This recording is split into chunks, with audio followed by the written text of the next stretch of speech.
Hi hello friends, welcome back to one and only Ravishankar recipes YouTube channel. ಎಲ್ಲ ಹೇಗಿದ್ದೀರಾ? I hope ಎಲ್ಲ ಚೆನ್ನಾಗಿದ್ದೀರಾ ಅನ್ಕೊಂಡಿದ್ದೀನಿ. ಇವತ್ತೇನಪ್ಪಾ ಅಂದ್ರೆ ನಾನಿಲ್ಲಿ ಸಿಂಪಲ್ ಆಗಿ ಪಾಲಕ್ ಪನ್ನೀರ್ ಮಾಡ್ತಾ ಇದ್ದೀನಿ. ಇದು ನನ್ನ ಸ್ಟೈಲ್ ಅಲ್ಲಿ ನಾನು ಮಾಡಿ ತೋರಿಸ್ತಾ ಇದ್ದೀನಿ. ಹೇಗ್ ಮಾಡೋದು ಕ್ವಿಕ್ ಆಗಿ ಈಸಿಯಾಗಿ ಅಂತ ಸಹ ತಿಳಿಸ್ಕೊಡ್ತೀನಿ.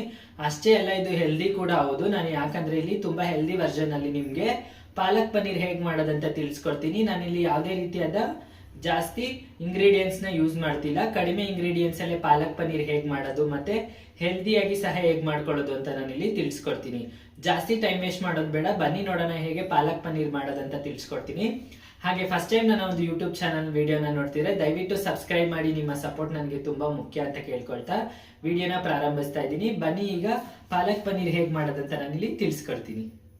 ಫ್ರೆಂಡ್ಸ್, ಮೊದಲಿಗೆ ನಾನಿಲ್ಲಿ ಒಂದು ಕಟ್ಟು ಪಾಲಕ್ ತೊಗೊಂಡಿದ್ದೀನಿ. ಅದನ್ನು ಚೆನ್ನಾಗಿ ತೊಳೆದು ನೋಡಿ ಈ ರೀತಿ ಬಿಡಿಸಿಟ್ಕೊಂಡಿದ್ದೀನಿ.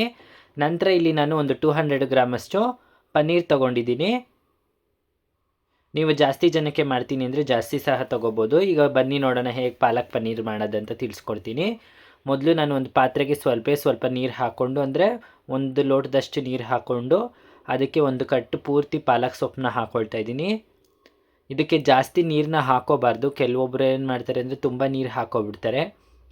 ಆ ರೀತಿ ಮಾಡೋದ್ರಿಂದ ಪಾಲಕಲ್ಲಿರುವಂಥ ಅಂಶ ಕಮ್ಮಿ ಆಗಿಬಿಡುತ್ತೆ. ಸೊ ನಾನಿಲ್ಲಿ ಕಮ್ಮಿ ನೀರಲ್ಲಿ ಹಾಕಿ ಅದನ್ನು ಚೆನ್ನಾಗಿ ಬೇಯಿಸ್ಕೊಳ್ತಾ ಇದ್ದೀನಿ. ಒಂದು 2ರಿಂದ 3 ನಿಮಿಷ ಸಾಕಾಗುತ್ತೆ ಅಷ್ಟೇ ನಿಮಗೆ. ನೋಡಿ, ಈ ರೀತಿ ಚೆನ್ನಾಗಿ ಬೇಯಿಸ್ಕೋಬೇಕಾಗುತ್ತೆ. ಅದು ಪೂರ್ತಿಯಾಗಿ ಸಾಫ್ಟ್ ಆಗುತ್ತೆ. ಈಗ ಪೂರ್ತಿಯಾಗಿ ಪಾಲಕ್ ಬೆಂದಿದೆ. ಇದನ್ನು ನಾನೀಗ ಒಂದು ತಣ್ಣೀರನ್ನ ಬೌಲ್ ಒಳಗಡೆ ಹಾಕ್ಕೊಳ್ತೀನಿ. ಬೌಲ್ಗೆ ನಾನು 1, 2, 3, 4 ಐಸ್ ಕ್ಯೂಬ್ನ ಹಾಕ್ಕೊಂಡಿದ್ದೆ. ಈಗ ಬೆಂದಿರುವಂಥ ಪಾಲಕ್ ಸೊಪ್ಪನ್ನ ಅದರೊಳಗಡೆ ಹಾಕ್ಕೊಳ್ತೀನಿ. ಇದು ಪೂರ್ತಿಯಾಗಿ ತಣ್ಣಗಾಗುತ್ತೆ. ಆಗ ಪಾಲಕ್ಕಲ್ಲಿರುವಂಥ ಗ್ರೀನ್ ಕಲರ್ ಏನಿದೆ ಅದು ಜಾಸ್ತಿ ಹೋಗೋದಿಲ್ಲ, ನಿಮಗೆ ಹಾಗೆ ಇರುತ್ತೆ. ಈಗ ಪೂರ್ತಿಯಾಗಿ ಎಲ್ಲ ಪಾಲಕ್ನು ನಾನು ತಣ್ಣೀರಿನೊಳಗಡೆ ಹಾಕ್ಕೊಂಡು ತಣ್ಣಗೆ ಮಾಡಿಕೊಂಡು ಸಪ್ರೇಟಾಗಿ ತೆಗೆದಿಟ್ಕೊಳ್ತೀನಿ. ಈಗ ಇಲ್ಲಿ ನಾನು ಒಂದು ಪ್ಯಾನ್ಗೆ 2 ಟೇಬಲ್ ಸ್ಪೂನಷ್ಟು ಆಯಿಲ್ನ ಹಾಕ್ಕೊಳ್ತಾ ಇದ್ದೀನಿ. ಆಯಿಲ್ ಕಾದ ನಂತರ ನಾನು ಅದಕ್ಕೆ ಸ್ವಲ್ಪ ಚಕ್ಕೆ ಮತ್ತು ಲವಂಗ ತೊಗೊಂಡಿದ್ದೆ, ಅದನ್ನು ಹಾಕ್ಕೊಳ್ತಾ ಇದ್ದೀನಿ. ನಂತರ ಅದಕ್ಕೆ ನಾನಿಲ್ಲಿ ಸ್ವಲ್ಪ ಬೆಳ್ಳುಳ್ಳಿನ ಹಾಕ್ಕೊಳ್ತಾ ಇದ್ದೀನಿ. ಒಂದು ಚಿಕ್ಕ ಗಾತ್ರದ ಬೆಳ್ಳುಳ್ಳಿನ ಹಾಕ್ಕೊಳ್ತಾ ಇದ್ದೀನಿ. ಹಾಗೆ ಇಲ್ಲಿ ಒಂದು ಸ್ಮಾಲ್ ಸೈಜಷ್ಟು ಶುಂಠಿನ ಕಟ್ ಮಾಡಿ ಇಟ್ಕೊಂಡಿದ್ದೆ, ಅದನ್ನು ಸಹ ಸೇರಿಸ್ಕೊಂಡು ಒಂದು ಮೀಡಿಯಮ್ ಸೈಜ್ದು ನಾನು ದೊಡ್ಡದು ಈರುಳ್ಳಿನ ಹಾಕ್ಕೊಳ್ತಾ ಇದ್ದೀನಿ. ಖಾರಕ್ಕೆ ಇಲ್ಲಿ ನಾನು 3 ಹಸಿಮೆಣಸಿನ್ಕಾಯಿನ ಹಾಕ್ಕೊಳ್ತಾ ಇದ್ದೀನಿ. ನೀವು ಖಾರ ಜಾಸ್ತಿ ತಿಂತೀನಿ ಅಂದರೆ ಜಾಸ್ತಿ ಸಹ ಹಾಕ್ಕೋಬೋದು. ಹಾಗೆ ಸ್ವಲ್ಪ ಇದಕ್ಕೆ ನಾನಿಲ್ಲಿ ಗೋಡಂಬಿನ ಸಹ ಹಾಕ್ಕೊಳ್ತಾ ಇದ್ದೀನಿ. ಎಲ್ಲನೂ ಹಾಕ್ಕೊಂಡು ನೋಡಿ ಈ ರೀತಿ ಚೆನ್ನಾಗಿ ಫ್ರೈ ಮಾಡ್ಕೊಳ್ತೀನಿ. ಈರುಳ್ಳಿ ಕಲರ್ ಪೂರ್ತಿಯಾಗಿ ಚೇಂಜ್ ಆಗುತ್ತೆ, ನಿಮಗೆ ಈರುಳ್ಳಿ ಸಾಫ್ಟ್ ಆಗುತ್ತೆ. ಇದರಲ್ಲಿರುವಂಥ ಹಸಿ ವಾಸನೆ ಎಲ್ಲ ಹೋಗಬೇಕು. ಆ ರೀತಿ ಈ ರೀತಿ ಚೆನ್ನಾಗಿ ಹುರ್ಕೋಬೇಕಾಗುತ್ತೆ ನೀವು. ಈಗ ಎಲ್ಲ ಹುರಿದಾಗಿದೆ. ಇದಕ್ಕೆ ನಾನು ಕೊನೆಯದಾಗಿ ಟೊಮೆಟೊನ ಸೇರಿಸ್ಕೊಳ್ತಾ ಇದ್ದೀನಿ.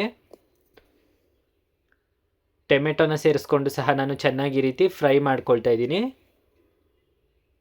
ಟೊಮೆಟೊ ಸ್ವಲ್ಪ ಸಾಫ್ಟ್ ಆಗಬೇಕು ನಿಮಗೆ.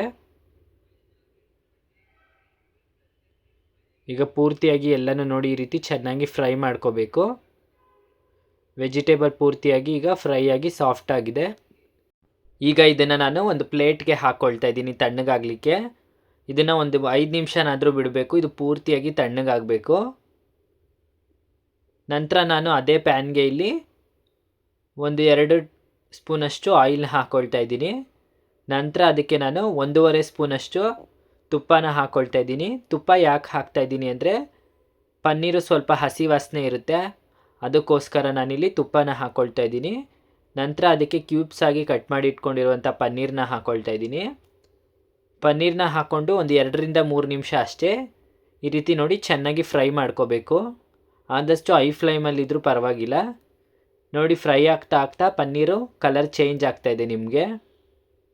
ಪನ್ನೀರನ್ನ ತುಪ್ಪ ಹಾಕಿ ಉರಿಯೋದ್ರಿಂದ ಅದರಲ್ಲಿರುವಂಥ ಹಾಲಿನ ಸ್ಮೆಲ್ಲೆಲ್ಲ ಹೋಗುತ್ತೆ. ಸೊ ಈ ರೀತಿ ಮಾಡೋದ್ರಿಂದ ನಿಮಗೆ ಕಸೂರಿ ಮೇಥಿಯನ್ನು ಯೂಸ್ ಮಾಡುವಂಥ ಅವಶ್ಯಕತೆ ಇರೋದಿಲ್ಲ. ನಾನಿಲ್ಲಿ ಮನೇಲಿರುವಂಥ ಇಂಗ್ರೀಡಿಯೆಂಟ್ಸ್ನ ಹಾಕಿ ಮಾಡ್ತಾ ಇರೋದು.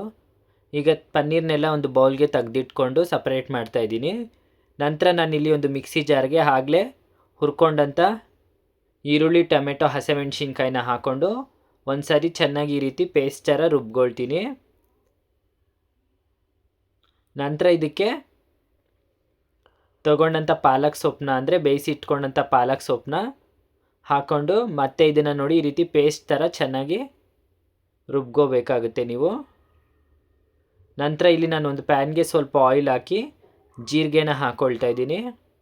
ಅದಾದಮೇಲೆ ಒಂದು 2 ಚಿಕ್ಕದು ಪಲಾವ್ ಎಲೆನ ಹಾಕ್ಕೊಂಡು ಅದಕ್ಕೆ ಸ್ವಲ್ಪ ಈರುಳ್ಳಿನ ಹಾಕ್ಕೊಳ್ತಾ ಇದ್ದೀನಿ, ಸಣ್ಣದಾಗಿ ಕಟ್ ಮಾಡಿರುವಂಥ ಈರುಳ್ಳಿನ ಹಾಕಿ ನಾನು ಈ ರೀತಿ ಚೆನ್ನಾಗಿ ಫ್ರೈ ಮಾಡ್ಕೊಳ್ತಾ ಇದ್ದೀನಿ. 1-2 ನಿಮಿಷ ಈ ರೀತಿ ಚೆನ್ನಾಗಿ ಫ್ರೈ ಮಾಡ್ಕೋಬೇಕು. ನಂತರ ಅದಕ್ಕೆ ನಾನಿಲ್ಲಿ 1-2 ಒಣಮೆಣ್ಸಿನ್ಕಾಯಿನ ಹಾಕ್ಕೊಳ್ತಾ ಇದ್ದೀನಿ. ಇದನ್ನು ಅಷ್ಟೇ ಒಂದು ಸ್ವಲ್ಪ ಈ ರೀತಿ ಚೆನ್ನಾಗಿ ಫ್ರೈ ಮಾಡ್ಕೋಬೇಕು. ನಂತರ ಇದಕ್ಕೆ ನಾನು ರೆಡಿ ಮಾಡಿ ಇಟ್ಕೊಂಡಂಥ ಪಾಲಕ್ನ ಮಿಶ್ರಣನ ಹಾಕ್ಕೊಂಡು ಮಿಕ್ಸ್ ಮಾಡ್ಕೊಳ್ತೀನಿ.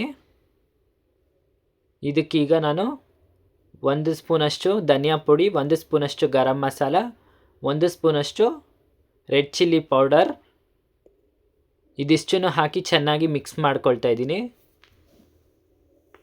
ಹಾಕ್ಕೊಂಡಿರುವಂಥ ಮಸಾಲೆ ಮತ್ತು ಪಾಲಕ್ನ ಮಿಶ್ರಣ ಎಲ್ಲನೂ ಚೆನ್ನಾಗಿ ಈ ರೀತಿ ಮಿಕ್ಸ್ ಆಗಬೇಕು. ಪೂರ್ತಿಯಾಗಿ ಇದನ್ನು ಈ ರೀತಿ ಮಿಕ್ಸ್ ಮಾಡ್ಕೋಬೇಕು. ಇದನ್ನು ಏನಿಲ್ಲ, ಒಂದು 5 ನಿಮಿಷ ಅಷ್ಟೇ, ಜಾಸ್ತಿ ಏನು ಬೇಯಿಸ್ಕೊಳ್ಳುವಂಥ ಅವಶ್ಯಕತೆ ಇಲ್ಲ. ಯಾಕಂದರೆ ನಾವು ಪಾಲಕ್ ಸೊಪ್ಪನ್ನ ಮತ್ತು ಅದನ್ನೆಲ್ಲ ಚೆನ್ನಾಗಿ ಹುರಿದು ಬೇಯಿಸಿಟ್ಕೊಂಡಿರ್ತೀವಿ. ನಂತರ ಇದಕ್ಕೆ ನೀರನ್ನ ನಾನು ಹಾಕ್ಕೊಳ್ತಾ ಇಲ್ಲ. ಜಾರಲ್ಲಿ ಇರುವಂಥ ಮಸಾಲೆಗೆ ಸ್ವಲ್ಪ ನಾನು ನೀರನ್ನ ಹಾಕ್ಕೊಂಡು ಮಿಕ್ಸ್ ಮಾಡ್ಕೊಳ್ತಾ ಇದ್ದೀನಿ. ಈಗ ಎಲ್ಲನೂ ಚೆನ್ನಾಗಿ ಈ ರೀತಿ ಮಿಕ್ಸ್ ಆಗಿದೆ. ಇದನ್ನು ಒಂದು 5 ನಿಮಿಷ ಬೇಯಿಸ್ಕೋಬೇಕಾಗುತ್ತೆ. ಈಗ ಇದಕ್ಕೆ ನಾನು ರುಚಿಗೆ ತಕ್ಕಷ್ಟು ಉಪ್ಪನ್ನ ಹಾಕ್ಕೊಳ್ತೀನಿ. ಉಪ್ಪನ್ನ ಹಾಕ್ಕೊಂಡು ಚೆನ್ನಾಗಿ ಮಿಕ್ಸ್ ಮಾಡಿ ಒಂದು 5 ನಿಮಿಷ ಬೇಯಿಸ್ಕೊಳ್ತೀನಿ. ಜಾಸ್ತಿ ಬೇಯಿಸ್ಕೊಳ್ಳಬಾರ್ದು. ಈಗ ನೋಡ್ತಾ ಇರ್ಬೋದು ನೀವು, ಕಲರ್ ಪೂರ್ತಿಯಾಗಿ ಚೇಂಜ್ ಆಗಿದೆ.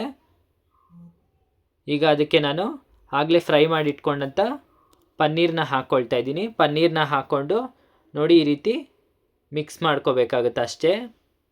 ಇದಕ್ಕೆ ಕಸ್ತೂರಿ ಮೇಥಿ ಮತ್ತು ಫ್ರೆಶ್ ಕ್ರೀಮ್ ಸಹ ಹಾಕ್ಕೊಳ್ತಾರೆ.